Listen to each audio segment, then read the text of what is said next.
जय हिंद दोस्तों। आपका अपने चैनल विद्यारंभ में एक बार फिर से स्वागत है। हम मध्य प्रदेश का इतिहास पढ़ रहे थे, जिसके अंतर्गत हम मध्य प्रदेश के प्रमुख राजवंश, प्रमुख रियासतें पढ़ रहे थे। अब हम इस वीडियो में सिंधिया राजवंश के बारे में पढ़ेंगे। तो ज़्यादा समय बर्बाद न करते हुए वीडियो शुरू करते हैं। हम इस वीडियो में पहले सिंधिया वंश के जो प्रमुख राजा रहेंगे उनके पहले प्रमुख मेन पॉइंट्स जो उनके कार्य रहेंगे उनको देख लेंगे। वो इस वीडियो के लास्ट में एक कहानी बनाने की कोशिश करेंगे। तो हमारे साथ जुड़े रहें, वीडियो को अंत तक देखें, वीडियो को लाइक करें, कमेंट करें और ज़्यादा से ज़्यादा शेयर करें। तो वीडियो शुरू करते हैं। सिंधिया राजवंश। सिंधिया वंश का अभ्युदय, जो सिंधिया वंश का अभ्युदय हुआ था वो मराठा राज्य के उत्कर्ष के साथ और औरंगजेब के पतन के बाद 17वीं शताब्दी के मध्य में प्रारंभ हो गया था। ग्वालियर राज्य का जो राजवंश सिंधिया वंश है वो सिंधिया या सिंधे नाम से जाना जाता था। यह वंश महाराष्ट्र से संबंधित था। सिंधिया राजवंश की उत्पत्ति के संबंध में एक मत प्रचलित था। उस मत के अनुसार प्राचीन काल में सिंधिया सेंद्रक नाम के क्षत्रिय थे। यही सेंद्रक नाम के क्षत्रिय बाद में सिंधे कहलाने लगे और उसके बाद यह सिंधिया कहलाने लगे। जो सिंधिया वंश की औपचारिक शुरुआत है वह पेशवा द्वारा 2 नवंबर 1731 को सिंधिया, होलकर व पवार को कर वसूल करने की जो संयुक्त जिम्मेदारी दी गई थी उससे शुरू हुई थी और यह कार्य सिंधिया वंश के रणोजी सिंधिया को दिया गया था। उन्हें 1731 में उत्तर भारत का राज्यपाल बनाया गया था। वह पेशवा के अधीन रहकर उस क्षेत्र से लगान या कर वसूल करते थे, वो पेशवा को देते थे। अब हम देखेंगे सिंधिया वंश के प्रमुख शासक। सबसे पहले देखेंगे हम रणोजी सिंधिया। रणोजी सिंधिया सिंधिया वंश के संस्थापक थे। इनका जन्म सतारा जिले में हुआ था। इनके पिता का नाम जनकोजी व माता का नाम द्वारकाबाई था। इन्हें 1731 में उत्तर भारत का राज्यपाल बनाया गया था। इन्होंने अपनी राजधानी उज्जैन को बनाया था तथा वहाँ पर स्थित महाकालेश्वर मंदिर का जीर्णोद्धार भी करवाया था। इनकी 1743 में सुजालपुर में मृत्यु हो गई थी। इसके बाद इनके पुत्र महादजी सिंधिया सिंधिया वंश के शासक बने, जो इस वंश के सबसे प्रतापी शासक थे। 1745 में ये शासक बने। पानीपत के तृतीय युद्ध के पश्चात ग्वालियर में सिंधिया वंश की स्थापना करी। कुछ समय तक तो यह पेशवा के अधीन ही कार्य करते रहे, लेकिन जब पानीपत के तृतीय युद्ध में मराठाओं की पराजय हुई उसके बाद इन्होंने स्वयं को एक तरीके से स्वतंत्र घोषित कर दिया। वो ग्वालियर में सिंधिया राजवंश की स्थापना कर दी। इन्हें वास्तविक संस्थापक भी कहा जाता है। इन्होंने अपनी काबिलियत के दम पर अपना राज्य सतलज से लेकर नर्मदा तक विस्तारित कर दिया था। इन्होंने 1793 में तुकोजी राव होलकर के साथ युद्ध किया था। तुकोजी राव होलकर होलकर वंश के थे। वह इस युद्ध में तुकोजी राव पराजित हुए थे। इनकी 1794 में वनवाड़ी पूना के पास मृत्यु हो गई थी। इनके बाद जो शासक बने हुआ थे दौलत राव सिंधिया।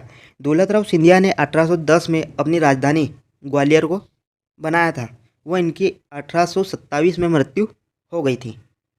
दौलत राव सिंधिया की 1827 में निसंतानी मृत्यु हो गई थी। उसके बाद उनके दत्तक पुत्र जकोजी राव सिंधिया को अगला शासक बनाया गया था, जिसके 1843 में मृत्यु हो गई थी। उसके बाद जयाजी राव सिंधिया 1843 में शासक बना। जयाजी राव सिंधिया ने ग्वालियर में जय विलास पैलेस का निर्माण करवाया था।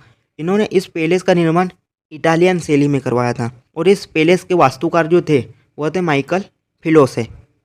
जो 1857 की क्रांति हुई थी उस समय ग्वालियर सिंधिया वंश के राजा जयाजी राव सिंधिया ही थे। इन्होंने उस समय अंग्रेजों का साथ दिया। उसके बाद जो शासक बने वह थे माधवराव सिंधिया। यह 1886 में शासक बने थे और 1925 में माधवराव सिंधिया ने ग्वालियर व्यापार मेले की शुरुआत करवाई थी। 1925 में इनकी मृत्यु हो जाती है।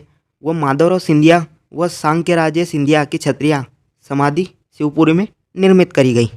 माधवराव सिंधिया के बाद जो अगले शासक बने वह थे जीवाजीराव सिंधिया। जीवाजीराव सिंधिया 1925 से लेकर 1948 तक शासक रहे। यह ग्वालियर के अंतिम सिंधिया वंश के अंतिम शासक रहे। इन्होंने 1948 में विलय पत्र पर हस्ताक्षर किए। वह इनकी मृत्यु 1961 में हो गई थी। तो हमने देखे सिंधिया वंश के प्रमुख शासक। अब हम इनको एक कहानी के रूप में एक बार फिर से रिवाइज करते हैं, जिससे हमारा रिवीजन हो जाएगा। तो सबसे पहले रणोजी सिंधिया। रणोजी सिंधिया को 1731 में उत्तर भारत का राज्यपाल बनाया गया। इन्होंने वहाँ पर अपनी राजधानी उज्जैन को बनाया, वहाँ पर महाकालेश्वर मंदिर का जीर्णोद्धार करवाया व 1743 में शुजालपुर में इनकी मृत्यु हो गई। रणोजी सिंधिया के बाद महादजी सिंधिया अगले शासक बने। यह इस वंश के सबसे प्रतापी शासक थे।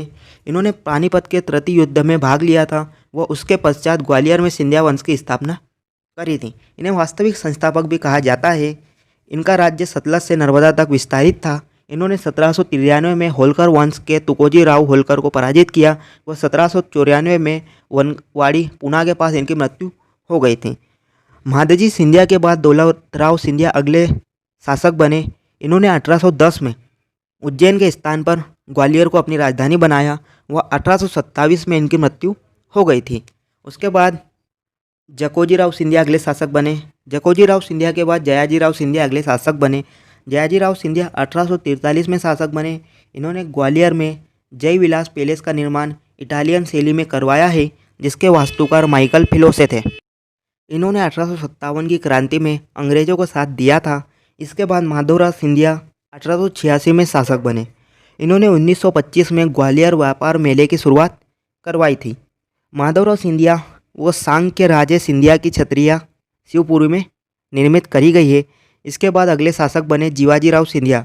इन्होंने 1925 से लेकर 1948 तक शासन किया व ये ग्वालियर में सिंधिया वंश के अंतिम शासक रहे। इन्होंने 1948 में विलय पत्र पर हस्ताक्षर किए व इनकी मृत्यु 1961 में हो गई थी। तो यह था सिंधिया वंश। हमने सिंधिया वंश के प्रमुख राजवंश देख लिए हैं।